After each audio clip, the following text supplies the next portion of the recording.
Welcome to Becoming Limitless. This is the podcast for entrepreneurs who want to optimize their brain and their body with biohacking.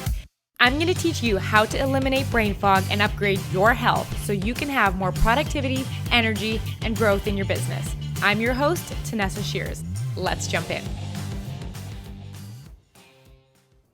Welcome back to the podcast. I am so excited for today's episode. This concept that I'm going to be teaching you today is one of the concepts of 2020 that completely blew my mind. And I single-handedly think that discovering this concept led to more health changes than any other one concept I've ever found. So I'm super excited to talk to you all about the hormone of darkness and how we're going to biohack it. Now, just before we start, if you haven't had a chance to download my Entrepreneur's Playbook that I created called 12 Ways to Biohack Your Energy for highly productive mornings and more energy in your business, you've got to go grab that. It's at tanessashears.com/playbook. There is a link in the description. You got to go download it because it is tips like the ones I'm giving you today that are jam-packed in there. I give you 12 of my top biohacks that make me feel so energized. So definitely go and check that out because what I'm teaching you today is one of them. So if you find this super useful, I know you're going to love that playbook. So during my pregnancy, my husband and I, we discovered some really good TV shows. And one of the ones that I was watching in particular was called Ozark. And it's like a Netflix original. It's with Jason Bateman. And if you haven't watched it, it is so good. We are waiting for season 4 to come out right now. And I absolutely loved it. It was dark and it was like it was that slow burn, but on the edge of your seat. Like I really, really loved it. And it was one of those shows where the episodes were really long. They weren't your usual 40-minute episodes. They were like an hour and 10, an hour 20. And we would let the episodes roll one into each other. And we got to the point, when Netflix goes like, are you sure you want to keep watching? Do we want to continue? It was so good. So we'd end up watching this show until 10:30 or 11 at night. And it felt so good just to like unwind and spend that time together. And it kind of felt like I was getting a bit of that me time in there and also spending time with my husband. So, we'd finally finish the show and be like, that's it. No more. We've watched like 3 in a row. And we would go to bed. And we'd get into bed and then, of course, what do? We pick up our phone and I'm checking on, Instagram and doing the last couple things and scrolling. And then I'd, be doing that right up until I go to sleep. And then I turn my phone off, put it on my bedside table and close my eyes to sleep. Now, the only problem with that is that I would toss and turn and toss and turn and toss and turn. And I'd lay there awake or it would be one of those nights where like my brain would start going and it would remind me like, don't forget to do this in the morning and don't forget to do that. And it'd be so active worrying about all the things I needed to get done tomorrow or that, I forgot to add that to my to-do list today. And my brain would just be going off about what I didn't get done. And it's like one of those nights where your brain feels wide awake, even though you want to sleep and you're just like, please go to sleep. And when I finally fall asleep, I found that I'd often wake up during the night. It would feel like I'd go into a deep sleep and then I'd be awake and then I'd sleep for a little bit more and then I'd be awake. And I couldn't figure out what was causing all these wake ups. And then I'd finally wake up the next morning and I would feel tired, even though, technically I was asleep for 8 hours. I would just feel really groggy or I would have a hard time kind of getting into the swing of the day and just feel kind of tired. And this was really starting to affect me as an entrepreneur, especially because in the morning is when I get my most productive work done. It's where I do my creative work and write my sales copy and write my newsletters and design all of the things that make the creative part of my business. And I was finding that this brain fog that I was experiencing waking up morning after morning was really affecting my ability to get stuff done. And we know how important that is. We don't have a billion hours. We have the hours we're given. We have to make the most of it. So while I was in the middle of getting my designation as a certified sleep science coach, I happened to come across a book called Why We Sleep by Dr. Matthew Walker. And I always love, even when I'm getting a certification or an education in something like a formal education, I also like to go and read books and listen to people that are actually in the field, getting their hands dirty, experiencing it themselves. And Dr. Matthew Walker wrote this book called Why We Sleep. And he had talked about this concept in this book about light spectrums and different light spectrums and how they affect our brain. And specifically, they were talking about blue light. And we'll talk about that later. But I realized that these concepts that he was talking about in the book applied directly to me. I was directly doing something that was causing my sleep to be disrupted. And my brain was being affected by the wavelength of light that I was exposing it to before bed.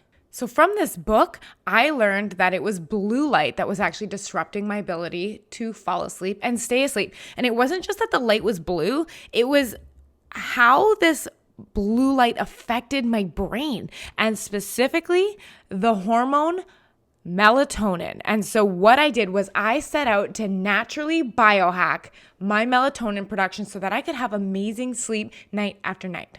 So I'm going to get a little sciencey with you here because my brain works like I really need to understand what is going on and why it's working in order for me to make lasting change. So it's important for you to know what melatonin is. And a lot of us have heard of melatonin, talk about supplementing melatonin to help sleep. We know that it has something to do with falling asleep, but the mechanics of how it actually works is always a little unclear to people. And when I explain to them how melatonin works, it totally makes sense why we have trouble with our sleep. So melatonin is a hormone that's naturally found in our body, and it's released from an area of the brain called the pineal gland.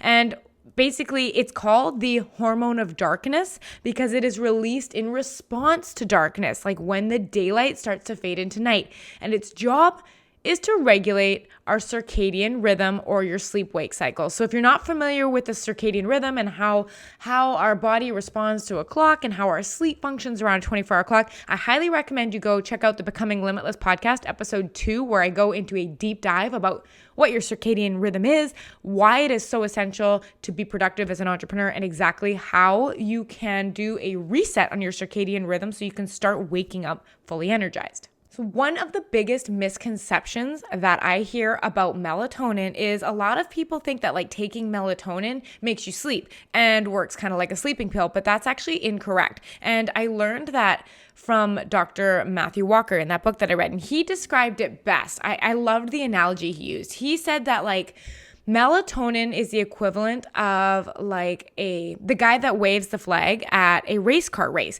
And he is the guy that signals the race to start. He calls all the cars to the starting line.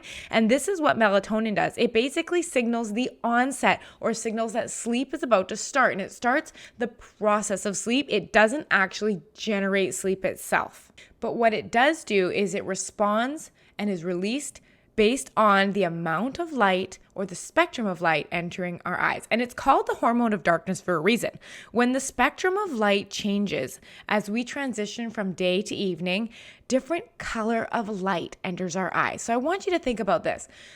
Before electricity and all the electronics we have in our life existed, when we woke up in the morning and during the day, the sky was bright and the spectrum of light that was entering our eyes was mostly blue light. As the day went on, 4 p.m., 5 p.m., 6 p.m. hit, the sun starts to set and the sky takes on pinks and yellows, changing to oranges and red, and eventually goes dark. So our brain actually programs our hormone release around the type of light that's entering our eyes.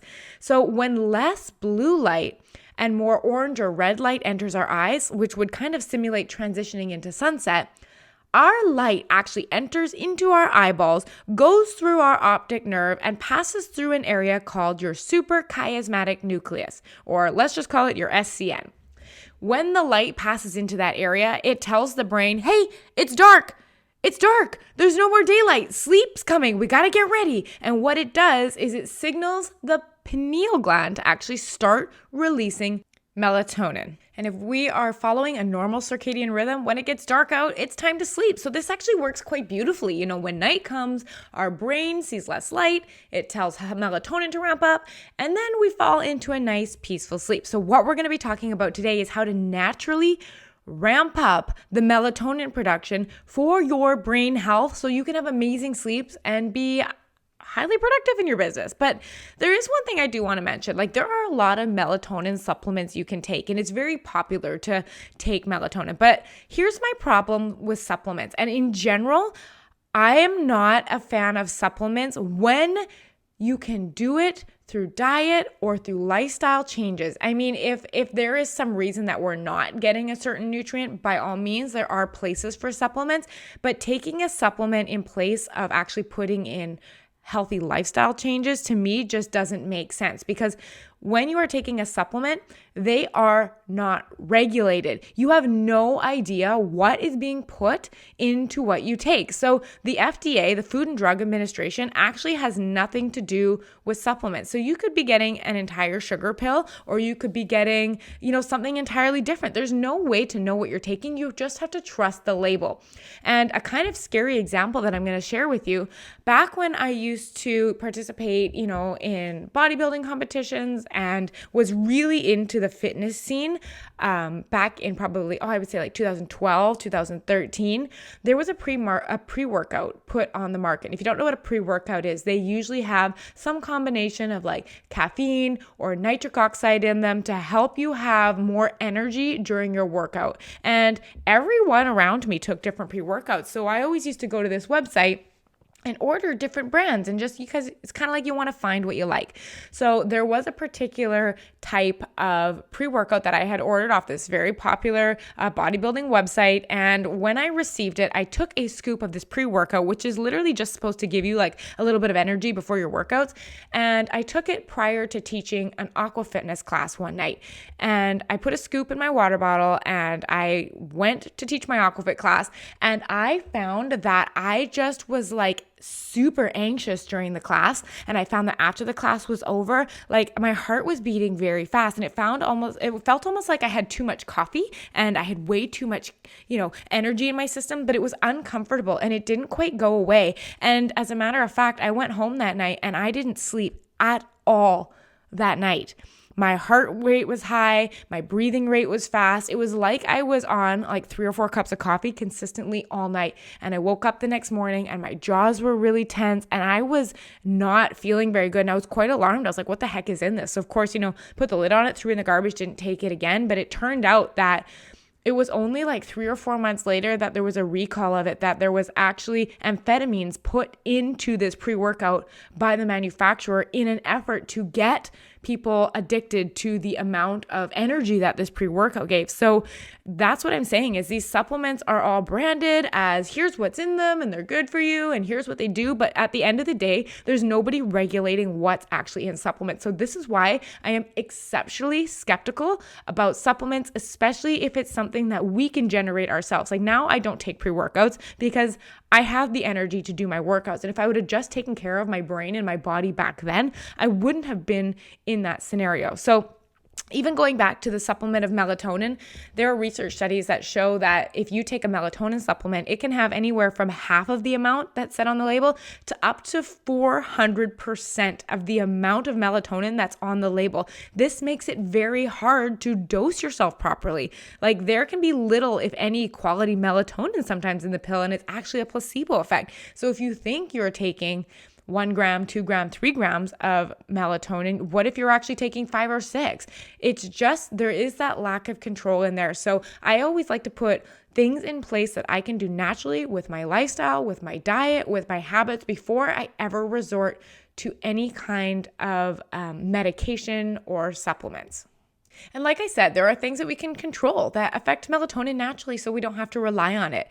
Many of the clients that I work with are taking melatonin at the recommendation of their doctor. But at the same time, when they come to me, they're also participating in lifestyle choices that directly downgrade melatonin and stop the release of melatonin. So they're going to their doctor saying, I'm having trouble sleeping, I can't stop thinking at night. So the doctors are, without looking at what's actually going on, just saying, well, here, take melatonin. It's a hormone, it's natural. But it just doesn't make sense to me. Like once we have the knowledge and you get through that lack of knowledge, but you know better, we have that opportunity to do better. And this is why I feel so strongly about this. Fix it naturally and do your best at coming at it from a holistic angle before resorting to pills. So there are 4 things that actually affect melatonin production negatively. We're going to be diving really deep into blue light today, but there are a couple others I want you to know just so you're aware. So number 1, what this episode is going to be about is about how blue light from our devices actually affects our melatonin production. Number 2, being too warm at night and before you fall asleep can actually affect your melatonin production. Skipping out on melatonin enhancing foods at dinner. And lastly, jet lag can actually affect your melatonin production. So if you find that you're having trouble falling asleep, these are all great areas to look. I do plan on going into being too warm at night and melatonin foods and jet lag on a future episode, but I know I can more than talk about blue light because I'm so passionate about the change that it's created for me. So let's wind back to pre-electricity days, like pretend we are back living in the caves. So normally, as day transitions to night, the blue light starts filtering out, we get more red light, and eventually it goes dark at night and there's no light because we're living in a cave, all right? So naturally, melatonin starts increasing. After dark, we fall asleep 2 to 3 hours because melatonin has begun to ramp up after the sun sets. So the sun sets, 2 to 3 hours later, melatonin really starts to ramp up, and about at that point, we fall asleep. Melatonin then peaks between 2 to 4 a.m. and gradually begins to fall towards the end of the night, normally as the sun starts rising, as we start getting light peeking in our windows. But if you think about how we live now, we have lights indoors. It's daylight all the time. Like we have bright white lights overhead. We have halogens. We have blue lights from our screens, our TV, our computers, our tablets, and our phones. Like we have artificially extended daylight, and that is really affecting our brains. So when I refer to blue light specifically, what I mean is a wavelength, and it's a wavelength of actually 400 to 525 nanometers. And our brains as humans is very sensitive to blue light. One theory for that is because we actually evolved from water organisms. And if you think of being underwater, blue light is very potent, right? The alternative is actually red light, where that falls on the spectrum from about 620 to 750 nanometers. So when that blue light actually enters into our eyes, it acts like a brake pedal on that gland, the pineal gland that produces melatonin. And as modern day humans, we are spending most of our time indoors, and a lot of it is staring directly into very, very potent sources of blue lights because of the invention of electricity. And because of that, we have artificially moved our sunset from, say, 7 or 8 p.m. all the way until bedtime. And because of that, there is no opportunity for melatonin to ramp up. So because we are looking at lights all the way right until we shut our eyes for bed, our brain isn't recognizing that melatonin should be ramping up because we're artificially inducing daylight into our homes, and our brains aren't properly able to prepare for sleep. So we lay awake at night wondering why we can't fall asleep. Like, think about it. Like, we stare into our phone, scrolling Instagram, maybe we're on YouTube, and you're basically telling your brain, it's daytime, it's daytime, it's daytime, it's daytime. Look at all this blue light coming in. Stay awake, stay awake, stay awake. And then we're like, you know what? It's 11:30. I should probably get to sleep. So we shut our computers, turn off our phones, close our eyes, and then we complain that we can't fall asleep because our brain is racing. It takes 2 to 3 hours for melatonin to ramp up. So it totally makes sense why we lay there unable to sleep. It's because melatonin hasn't been able to signal the brain that it's time to start winding down and go to sleep. Or even worse, with all this blue light exposure, we wake up in the middle of the night because our sleep is, fitful. And what's the first thing we do? You check the time, you look at your clock, you grab your cell phone, you turn on your watch. And because we do that, blue light flashes from these devices and enter our eyes, and it basically slams on the brakes again for melatonin production.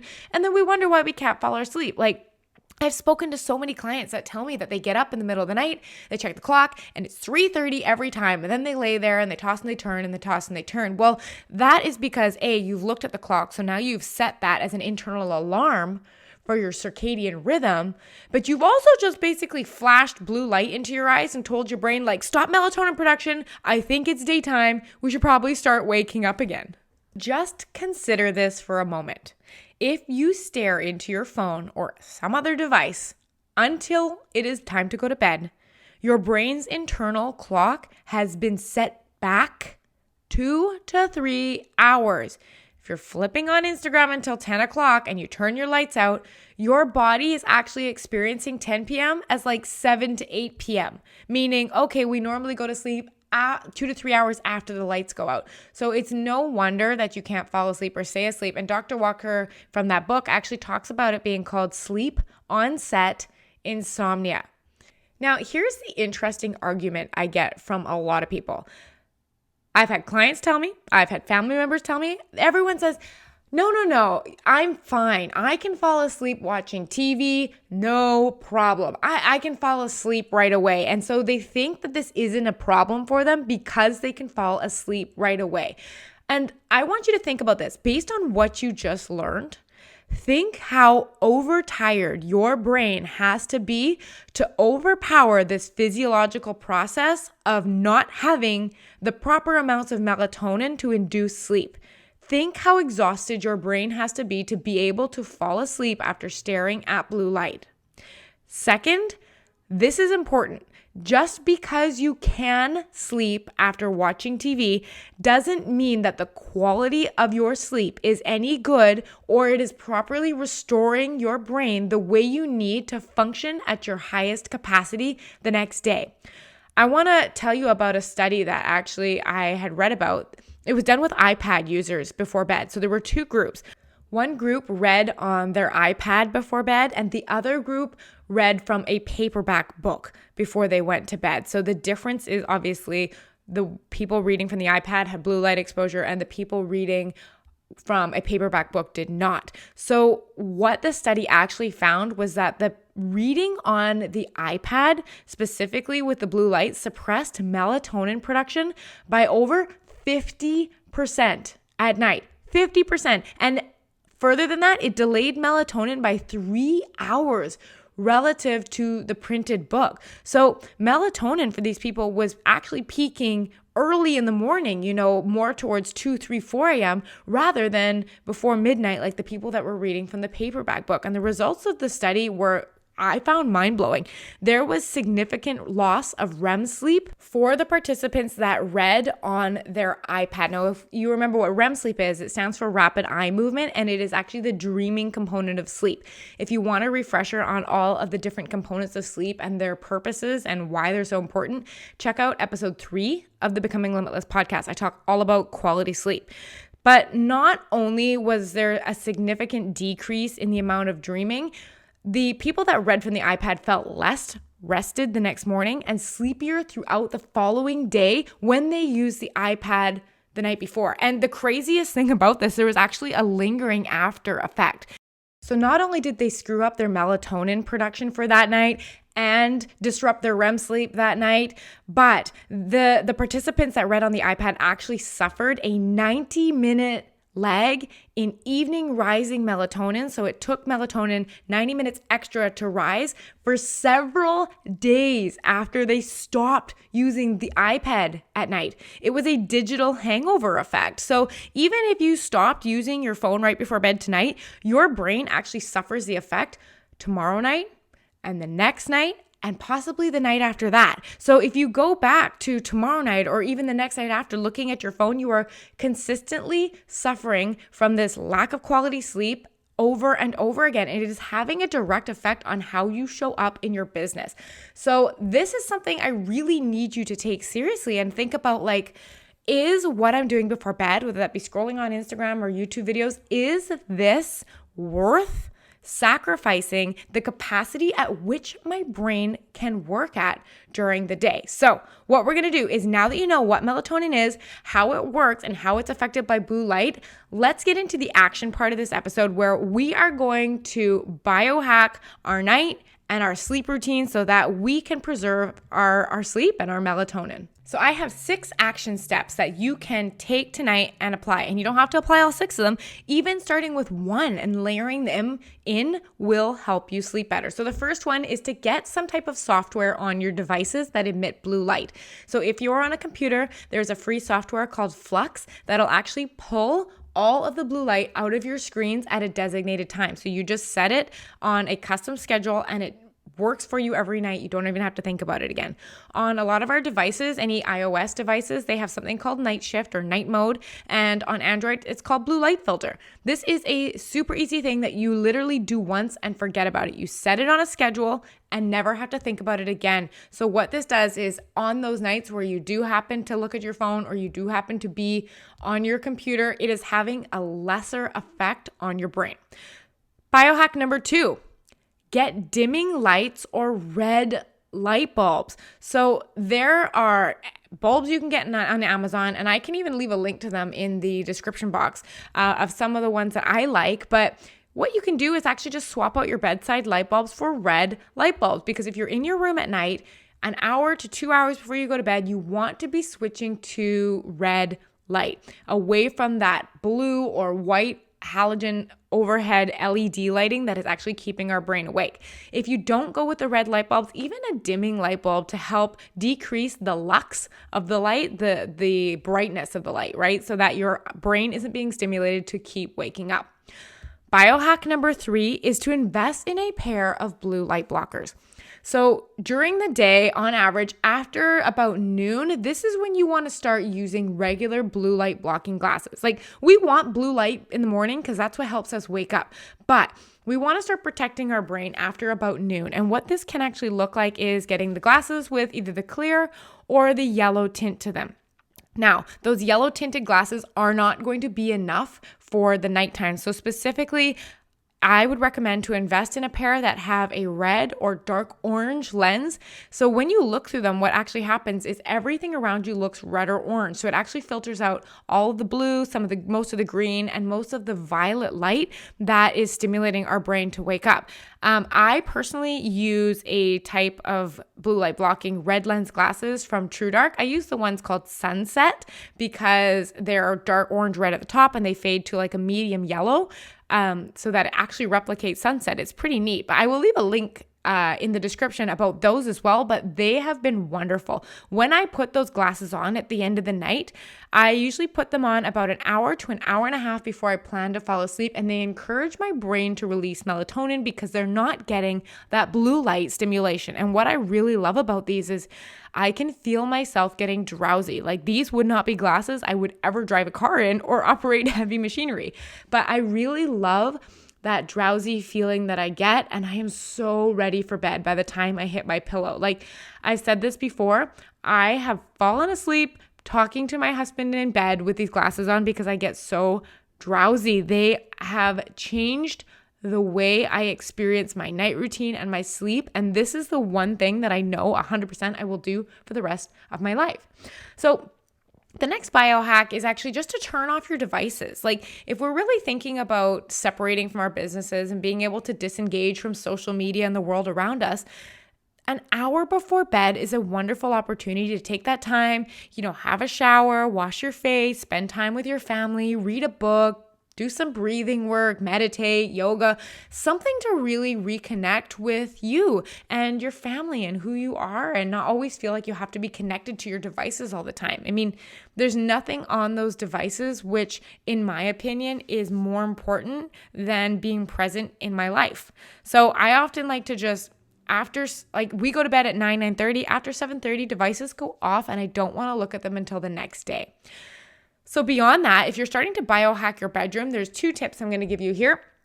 Number 1 is to invest in a really good pair of blackout curtains, especially if you live in an urban city area where there's a lot of street lights and, lights from other apartments and walkway lights and stuff like that. You want to make sure that there is no light from the outside getting into your room. And this also counts for in the morning, in the summer when the sun is up at 4:30 and 5. If that sun is entering your room, it's essentially stimulating your brain and saying, put the brake on melatonin. So we want to be able to block out all light. And this means getting good blackout curtains. Now, if you're going to buy blackout curtains, I highly recommend that you actually buy a pair in person instead of go and order them on Amazon. And I learned this the hard way. When I bought my first pair and I held them up to the light, they said they were total blackout curtains and I could see light through them. So when I actually went into the local Home Depot to get a pair of blackout curtains, what I did was I turned on the flashlight on my phone. I held up the curtain and I held my eye up to the curtain and I tried to see if I could see the flashlight from my phone coming through the curtains. And the crazy thing is, so say there were 10 pairs, about 8 of them, you could see the light coming through from my phone. And these are not true blackout curtains. So you want to make sure that you actually test them out in person, see if you can see light through them, because there's nothing worse than getting them home, hanging them up, going to bed at night, and it being just as bright. This happened to us, and so I don't want it to happen to you.